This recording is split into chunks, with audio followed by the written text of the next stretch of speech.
ಆಗಿಲ್ವಾ ನಿನಗೆ? ಹೇಳಿದ್ದು ಅರ್ಥ ಆಗಿಲ್ವಾ ನಿನಗೆ? ಸರಿ, ನೀವೇ ಕೊಡಿ. ಮರಿಬಿಡಿ. ಹೇ,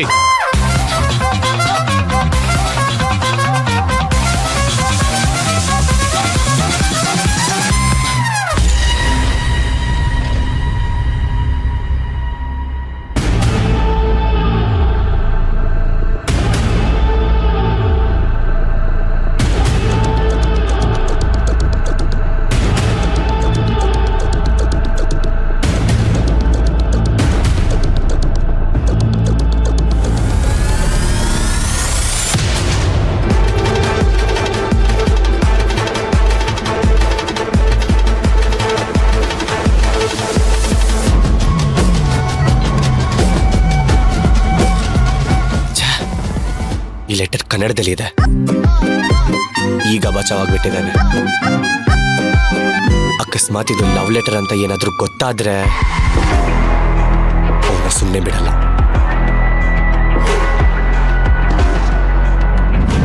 ಗಿಡಕ್ಕೆ ತಾನು ಹೂ ಬಿಡೋದು ಗೊತ್ತಾಗದೆ ಇರ್ಬೋದು, ಆದ್ರೆ ನೋಡೋರಿಗೆ ಗೊತ್ತಾಗಲ್ವಾ?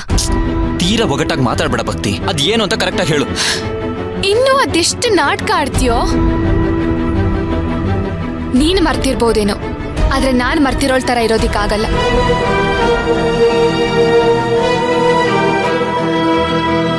ನಿನಗೆ ಸಂಬಂಧಗಳಿಗೆ ಬೆಲೆ ಇಲ್ಲದೆ ಇರ್ಬೋದು, ಆದ್ರೆ ನನಗೆ ಸಂಬಂಧಗಳಿಲ್ದೆ ಬದುಕೋದಿಕ್ಕೆ ಆಗಲ್ಲ.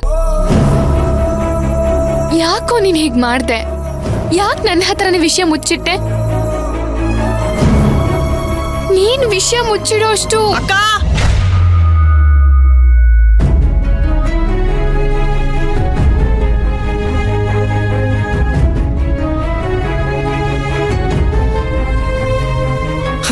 ಅಕ್ಕ ಇಲ್ಲೇ ಇದೆಯಾ?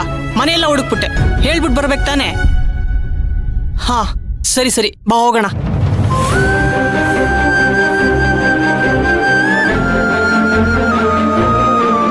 ಬರ್ಲಾ?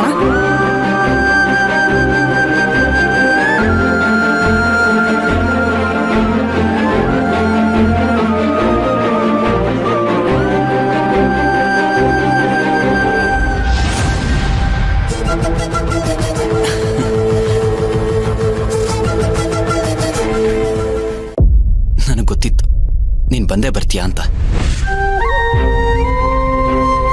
ಅಷ್ಟೊಂದು ಕೋಪ ಮಾಡ್ಕೊಂಡು ಮಾತಾಡೋದನ್ನ ನಾನ್ ತಡ್ಕೋಬಹುದು, ಆದ್ರೆ ನಿನಗೆ ಅವನ ಹತ್ರ ಹಾಗೆ ಮಾತಾಡ್ಬಿಟ್ನಲ್ಲ ಅನ್ನೋದನ್ನ ತಡ್ಕೊಳಕ್ಕಾಗಲ್ಲ. ಇಲ್ಲಿಂದ ಮನೆಗೆ ಹೋದ್ಮೇಲೆ ಗೂಳಿಗೆ ಹಿಂಗೆ ಅಂದ್ಬಿಟ್ನಲ್ಲ ಅಂತ ಕೊರಗ್ತಾನೆ ಇರ್ತೀಯ. ಪರವಾಗಿಲ್ಲ, ನಾನೇನು ಕೋಪನೂ ಮಾಡ್ಕೊಳ್ಳಲ್ಲ, ಬೇಜಾರು ಮಾಡ್ಕೊಳ್ಳಲ್ಲ. ಹೇಳು, ಕೇಳ್ತೀನಿ. ಹೇಳು ಅನ್ನಲ್ಲ ಭಕ್ತಿ, ಮತ್ತೆ ಯಾಕೆ ಸುಮ್ಮನಿದ್ಯಾ? ಹೇಳು ಭಕ್ತಿ.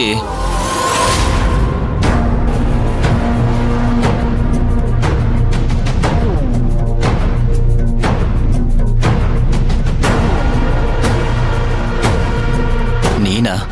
ನಿನಗಳನ್ನ ಬಿಟ್ಟು ಈ ಪ್ರಪಂಚದಲ್ಲಿ ಬೇರೆ ಏನೂ ಇಲ್ವೇ ಇಲ್ವಾ? ಯಾವಾಗ ನೋಡಿದ್ರು ಭಕ್ತಿ ಭಕ್ತಿ ಅಂತ ಅವಳ ಬಗ್ಗೆನೆ. ಅಷ್ಟೊಂದು ಇಂಟ್ರೆಸ್ಟ್ ಯಾಕೆ ಅವಳ ಮೇಲೆ? ನೀನ್ ಅನ್ಕೊಂಡಿರೋ ತರ ಏನೂ ಇಲ್ಲ ಛಾಯಾ. ಭಕ್ತಿ ಹೋಗ್ಬೇಕಾದ್ರೆ ಅರ್ಧರ್ಧ ಮಾತಾಡ್ಕೊಂಡು ವಟ ವಟ ಅನ್ಕೊಂಡು ಹೋದ್ಲು. ಮತ್ತೆ ಅದನ್ನ ಕ್ಲಿಯರ್ ಮಾಡ್ಕೊಳ್ಳೋದಕ್ಕೆ ವಾಪಸ್ ಬಂದ್ಲಾ ಅನ್ಕೊಂಡೆ. ಅವಳ ಮಾತಿಗೆ ಅರ್ಥ ಹುಡ್ಕಕ್ ಆಗುತ್ತಾ ಅಗಸ್ತ್ಯ? ಈಗ್ಲೇ ಒಳಗೇನಾಯ್ತು ಅಂತ ನೋಡ್ದೆ ಅಲ್ವಾ? ಅಲ್ಲಿ ಚಿಕ್ಕಮ್ಮ ಯಾಕೆ ದುಡ್ಡು ಕೇಳ್ದೆ ಅಂತ ಕಾರಣ ಹೇಳ್ತಿದ್ರು. ಅವಳದನ್ನ ಒಪ್ಕೊಳ್ಳೋದಕ್ಕೆ ತಯಾರೇ ಇಲ್ಲ. ಯಾವಾಗ್ಲೂ ನಾನು ಹೇಳಿದ್ದೆ ಸರಿ, ನನ್ ಮಾತ ಎಲ್ರು ಕೇಳ್ಬೇಕು ಅನ್ನೋ ಹಠ ಅವಳಿಗೆ. ನಿನ್ಗೆ ಗೊತ್ತಿಲ್ವಾ ಮಾತಿಗೆ ಮುಂಚೆ ಎಷ್ಟು ಜಗಳ ಆಡ್ತಾಳೆ, ಕೂಗಾಡ್ತಾಳೆ ಅಂತ? ಈ ಮನೆಗ್ ಸೊಸೆ ಆಗ್ಬರೋಳು ಈ ಮನೆಗ್ ಗೌರವ ಕೊಡ್ಲಿಲ್ಲ ಅಂದ್ರೆ ಎಲ್ರು ಕಣ್ಗೂ ಒಳ್ಳೆಯವಳಾಗೋ ಶೋಕಿ ಅವಳಿಗೆ. ಅಂತೋಳ್ ಸವಾಸ ಯಾಕೆ ಬೇಕು ನಿನ್ಗೆ? ಅಂತವಳು ಅಂದ್ರೆ ಈಗಷ್ಟೇ ಹೇಳಿದ್ನಲ್ಲ, ಅವಳ ಬಗ್ಗೆ ನಂಗೆ ಮೂರನೇವ್ರು ಹೇಳೋ ಅಗತ್ಯ ಇಲ್ಲ ಛಾಯಾ.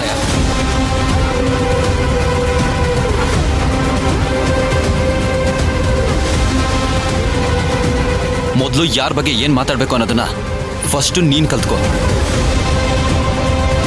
ತಿಳ್ಕೊಳಕ್ಕಾಗಿಲ್ಲ ಅಂದ್ರೆ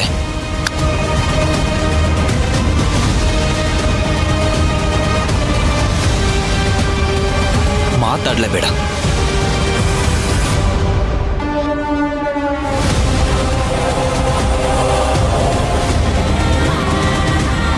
ನಾನು 3ನೇ ಆಳ?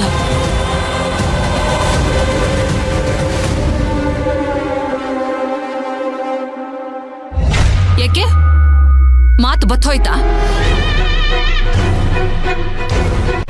ಶಾಸ್ತ್ರಿಗಳ ಮನೆಯವ್ರ ಹತ್ರ ವರದಕ್ಷಿಣೆ ಬೇಕು ಅಂತ ಕೇಳಿದ ಧೈರ್ಯ, ಉದ್ದಟತನ ಈಗೆಲ್ಲೋಯ್ತು? ನೀನು ಒಬ್ಳು ಹೆಣ್ಣಾಗಿ ಈ ರೀತಿ ಮಾಡೋದಕ್ಕೆ ನನಗೆ ಮನ್ಸಾದ್ರೂ ಹೇಗ್ ಬಂತು?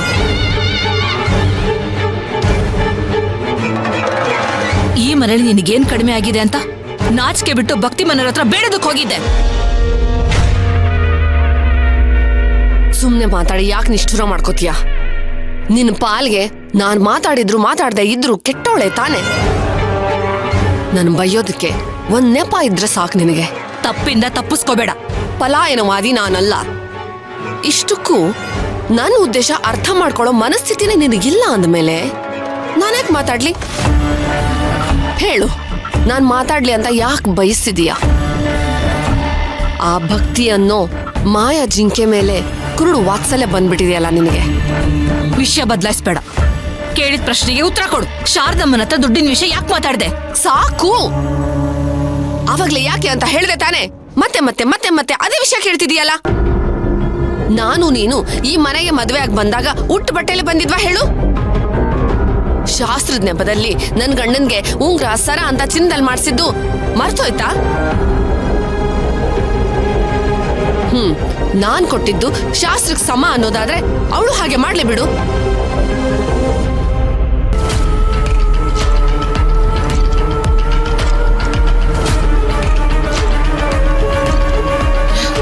ಅವ್ರ ಮನೆ ಪರಿಸ್ಥಿತಿ ಗೊತ್ತಿದ್ರು ಅಂತವ್ರ ಹತ್ರ ಹೋಗಿ 25 ಲಕ್ಷ ಕೇಳಿದ್ಯಾ? ನಿನಗ್ ಮನ್ಸಾದ್ರೂ ಹೇಗ್ ಬಂತು? ಹೇಳು, ನಿನಗೆಷ್ಟು ದುಡ್ಡು ಬೇಕು ಹೇಳು, ನಾನ್ ಕೊಡ್ತೀನಿ. ಏನ್ ಬೇಕಾದ್ರೂ ಹೇಳು, ಹೇಗ್ ಬೇಕಾದ್ರೂ ಅನ್ಕೋ. ನಾನ್ ನನ್ಗೋಸ್ಕರ ಕೇಳಿಲ್ಲ ಅಂತ ಆಗ್ಲೇ ಹೇಳಿದೀನಿ.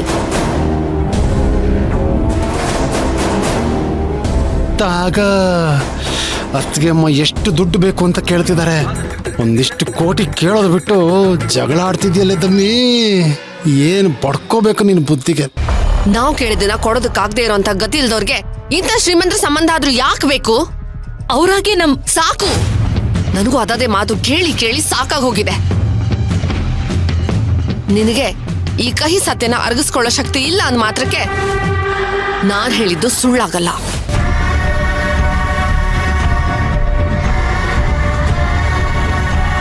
ದೇವ್ರ ಭಿಕ್ಷೆಯಲ್ಲಿ ಬದುಕ್ತಿರೋಳ್ನ ಮದುವೆ ಆದ್ರೆ ನನ್ನ ಚಿಂತೆ ಸರಿ ಹೋಗ್ತಾನೆ ಅಂತ ನೀನ್ ನಂಬಿದ್ರೆ ನಂಬು. ಆದ್ರೆ ನನಗೂ ನಂಬು ಅಂತ ಹೇಳ್ಬೇಡ. ನಾನು ಅದನ್ನ ನಂಬೋದು ಇಲ್ಲ, ಕೇಳೋದು ಇಲ್ಲ.